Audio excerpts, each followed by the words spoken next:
Assalamu alaikum students. This is our lecture number 8 and today we will study about force and momentum. Then we will discuss about law of conservation of momentum with the help of few examples. How force and momentum are related to each other. We have already derived a relationship between force and acceleration, Newton's second law of motion, and this shows that force changes with change in acceleration. Similarly, we already know that momentum changes with change in velocity. We have already read that velocity and acceleration are directly related to each other because change in velocity changes acceleration. So if they have a relationship between each other, then there must be a relationship between force and momentum also. Hence, we can say that force and momentum are also related. Now, we are going to derive their relationship. Let's start our derivation. Consider a body of mass m. Here I have taken the example of a car and suppose its initial velocity is vi. Suppose कि अपनी जो इसकी initial speed थी वो vi थी. Let a force F acts on a body. Suppose कि इसके ऊपर किसी force ने act किया and the force produces acceleration in the body. Newton's second law के मुताबिक we know that wherever there is a force there is acceleration. तो जब इस बॉडी पे फोर्स ने एक्ट किया तो इस बॉडी में एक्सेलरेशन प्रोड्यूस हुई और इस एक्सेलरेशन की वजह से उसकी बॉडी की वेलोसिटी जो है वो चेंज हो गई है. एंड सपोज कि अगर इसकी इनिशियल वेलोसिटी वी आई थी तो अब इसकी जो वेलोसिटी है जो स्पीड है वो वी एफ हो गई है.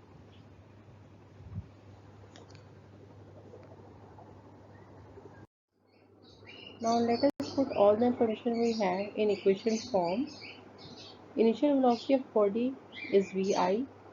बॉडी जो कार थी हमारे केस में उसकी जो इनिशियल स्पीड थी, इनिशियल वेलोसिटी थी, उसको हमने वी आई से शो किया है.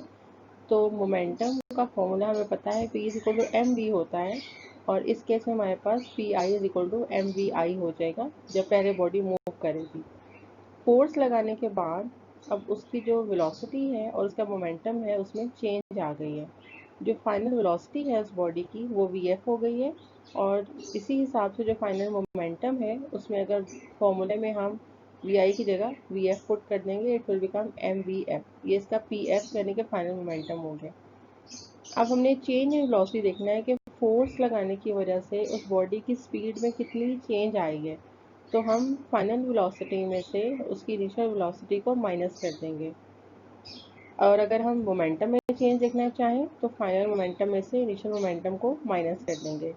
Now we are putting the values of P F and P I. The equation becomes M V F minus M V I. The change in momentum is equal to M V F minus M V I. Change in momentum की जगह हम लिख सकते हैं P F minus P I और M V F minus M V I as it is आ जाएगा. अब इसमें देखें m यहाँ भी आ रहा है और इसमें भी आ रहा है तो m को हम कॉमन लेंगे और वी एफ माइनस वी आई ऐसे ही आ जाएगा. अब क्योंकि हमने वेलोसिटी को और एक्सेलरेशन को लिंक करना है इसलिए हम कोशिश करेंगे कि हम इसको एक्सेलरेशन का फॉर्मूला बनाएं और एक्सेलरेशन का फॉर्मूला होता है V F minus V I over T. That is why हम अपनी तरफ से दोनों साइड्स पे t को डिवाइड करेंगे. यहाँ पे बन जाएगा P F minus P I over T और यहाँ बन जाएगा M V F minus V I over T. अब आप देखेंगे ये जो है ये एक्सेलरेशन का फॉर्मूला बन गया है. तो यहाँ पे हम इस पूरी वैल्यू की जगह ए लगा देंगे. हमारी इक्वेशन बन जाएगी P F minus P I over T is equal to M A. And we know that this is Newton second law of motion और Newton second law of motion के अकॉर्डिंग एम ए इक्वल होता है force की. So Pf minus Pi over T is equal to force. F is rate of change of momentum. तो हमने force को और momentum को आपस में लिंक कर लिया है. हमने इनका रिलेशनशिप फाइंड कर लिया है और रिलेशनशिप हमें क्या बता रहा है कि फोर्स असल में rate of change of momentum है. रेट मीन्स जहाँ भी डिवाइडेड बाई टी आता है वहाँ पे हम रेट का वर्ड यूज़ करते हैं.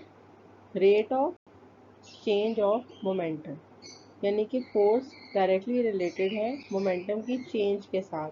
जितनी फोर्स ज़्यादा होगी उतना ही मोमेंटम में चेंज ज़्यादा आएगा. और मोमेंटम में चेंज क्यों ज़्यादा आता है? मोमेंटम का formula p is equal to M V होता है. मैस तो नहीं चेंज हो सकता, उसकी स्पीड चेंज हो सकती है, और हमें पता है कि फोर्स लगाने से किसी भी बॉडी की स्पीड में चेंज आती है। Law of conservation of momentum. Law of conservation of momentum can be stated as the momentum of an isolated system of two or more than two interacting bodies remains constant.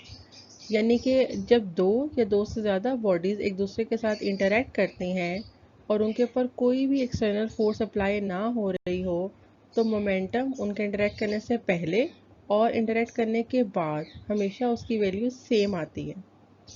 Now we will explain this statement with the help of few examples. सबसे पहले हमें ये देखना है कि isolated system होता क्या। What is isolated system? An isolated system is a group of interacting bodies on which no external force is acting.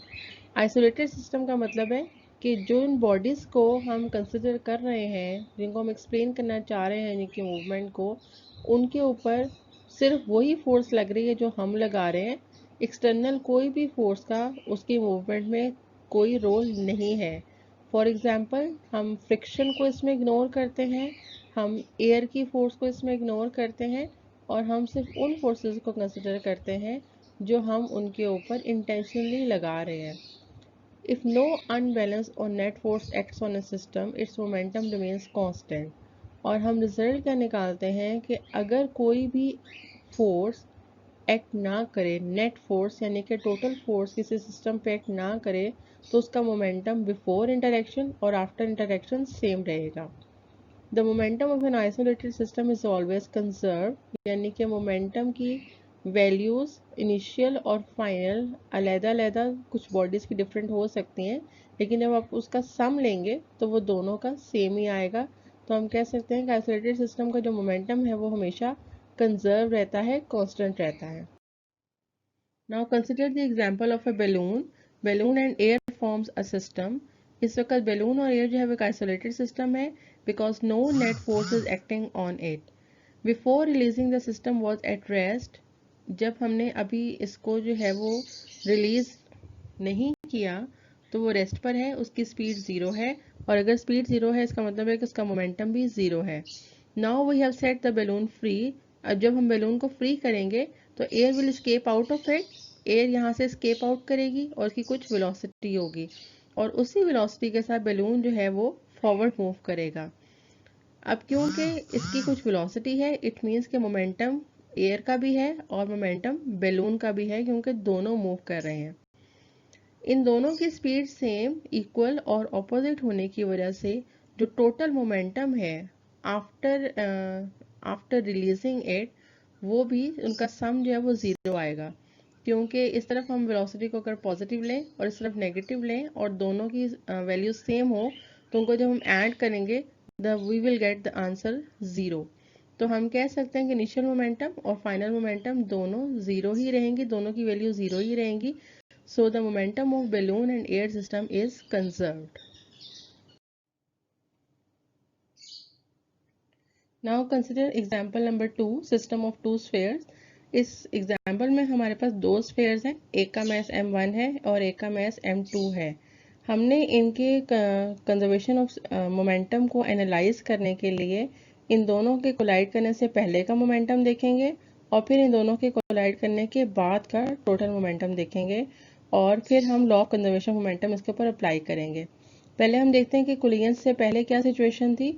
जो मैस m1 था उसकी इनिशियल वेलोसिटी हमने सपोज कर लिए ये u1 थी, और फिर हम फॉर्मूला के अकॉर्डिंग अगर वैल्यूज लिखें तो इनिशियल मोमेंटम जो होगा वो m1 u1 था, और इसी तरह मैस 2 की जो इनिशियल वेलोसिटी थी वो सपोज u2 थी, तो इनिशियल मोमेंटम उसका according to formula m2 u2 था। तो हमने टोटल इनिशियल मोमेंटम सिस्टम का फाइंड कर लिया है। ये है initial momentum of mass m1 plus initial momentum of mass m2। ये सारी जो सिचुएशन है कोलिजन से पहले की है, कि कोलिजन से पहले जो स्फेयर 1 था उसका मोमेंटम m1 u1 था और स्फेयर 2 का मोमेंटम m2 u2 था, और इनका पूरे का मिला के जो मोमेंटम है m1 u1 plus m2 u2 हो गया। अब हमने सिचुएशन देखनी है कि जब ये दोनों स्फेयर एक दूसरे के साथ कोलाइड किए हैं तो अब इनकी वेलोसिटीज में क्या चेंज आई है। So after collision, the final velocity of mass m1 has become v1 and final momentum of mass m1 has become m1 v1. Similarly, final velocity of mass m2 is v2 और momentum जो है वो अब m2 v2 हो गया है। जिस तरीके से हमने बिफोर कोलिजन किया था बिल्कुल उसी तरीके से हमने आफ्टर कोलिजन जो है उनके दोनों मोमेंटम्स को ऐड कर लेना है। m1 v1 plus m2 v2 आपका आंसर आ जाएगा। अब हमने देखना है कि लॉ ऑफ कंजर्वेशन मोमेंटम हमें क्या बताता है। According to law of conservation of momentum, initial momentum total initial momentum is always equal to total final momentum. हम इन दोनों की वैल्यूज को इसमें पुट करेंगे। टोटल इनिशियल मोमेंटम हमारा क्या था, m1 u1 plus m2 u2 और टोटल फाइनल मोमेंटम था हमारा m1 v1 plus m2 v2। अब यहाँ पे अगर हमें कोई भी m1 u1 m2 u2 इन सब की अगर वैल्यूज पता हो तो हम इनमें से कोई भी एक अननोन वैल्यू की वैल्यू निकाल सकते हैं। इस लॉ के अकॉर्डिंग दोनों स्फीयर्स का इनिशियल मोमेंटम बिफोर कोलिजन और आफ्टर कोलिजन का जो मोमेंटम है वो उनका सम की वैल्यू सेम ही आएगी। Now let us consider the example of gun and bullet. अब यहाँ पे हमारे पास जो सिस्टम है वो गन और बुलेट का है और हमने देखना है कि फायरिंग करने से पहले और फायरिंग करने के बाद इसका मोमेंटम में किस तरह से चेंज आती है और हम किस तरीके से इस पे law of conservation of momentum apply करेंगे। तो पहले हम बिफोर फायरिंग सिचुएशन देखते हैं। Suppose before firing since the gun was at rest तो उसकी इनिशियल वेलोसिटी जो है वो 0 थी और वेलोसिटी 0 होने की वजह से उसका जो मोमेंटम है गन का that was also 0। Coming towards bullet, bullet was also at rest before firing, so initial velocity of bullet is 0 and initial momentum of bullet is also 0. अगर हम total initial momentum देखें system का, that is momentum of gun plus momentum of bullet, तो ये सारी value आपके पास 0 के equal आ जाएगी। अब हम देखते हैं कि आफ्टर फायरिंग क्या सिचुएशन है। आफ्टर फायरिंग क्योंकि गन रिकॉइल करेगी, बुलेट फायर होगी। गन की रिकॉइल की जो वेलोसिटी है दैट इज कैपिटल V और मोमेंटम है कैपिटल M कैपिटल V। यहाँ पे जो कैपिटल M है that is mass of the gun. Similarly, as bullet is firing, so it will gain some speed, it will have some velocity, and let us say that final velocity of bullet is small v and final momentum of bullet is small mv. Total final momentum of system क्या हो जाएगा, final momentum of gun plus final momentum of bullet। तो हमारे पास value आ जाएगी capital mv plus small mv। Law of conservation momentum हमें ये कहता है कि इनिशियल मोमेंटम और final momentum they should have same value. तो हमारे पास इनिशियल मोमेंटम की वैल्यू 0 थी और फाइनल मोमेंटम की कोई हमारे पास वैल्यू आ गई है capital mv plus small mv। अगर हम इक्वेशन को रीअरेंज करें तो हम यहाँ से गन की रिकॉइल की स्पीड फाइंड कर सकते हैं और ये जो नेगेटिव साइन आया है हमारे पास, ये नेगेटिव साइन क्या शो कर रहा है कि गन की जो वेलोसिटी है और बुलेट की जो वेलोसिटी है उनकी डायरेक्शन एक दूसरे के ऑपोजिट है। अगर बुलेट जो है वो फॉरवर्ड डायरेक्शन में है तो गन जो है वो बैकवर्ड डायरेक्शन में रिक्वायर करेगी ताकि वो जो मोमेंटम है वो एक दूसरे के इफेक्ट को कैंसिल करे और उसकी वैल्यू फाइनल वैल्यू जो टोटल मोमेंटम की है आफ्टर फायरिंग वो 0 ही रहे जैसे कि बिफोर फायरिंग थी। Other examples include rockets and jets. Rockets और जेट्स भी law of conservation of momentum के प्रिंसिपल पे ही वर्क करते हैं।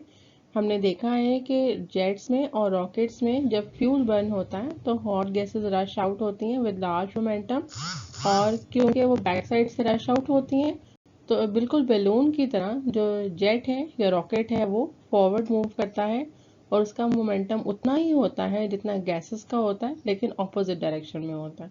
So machine gains equal and opposite momentum.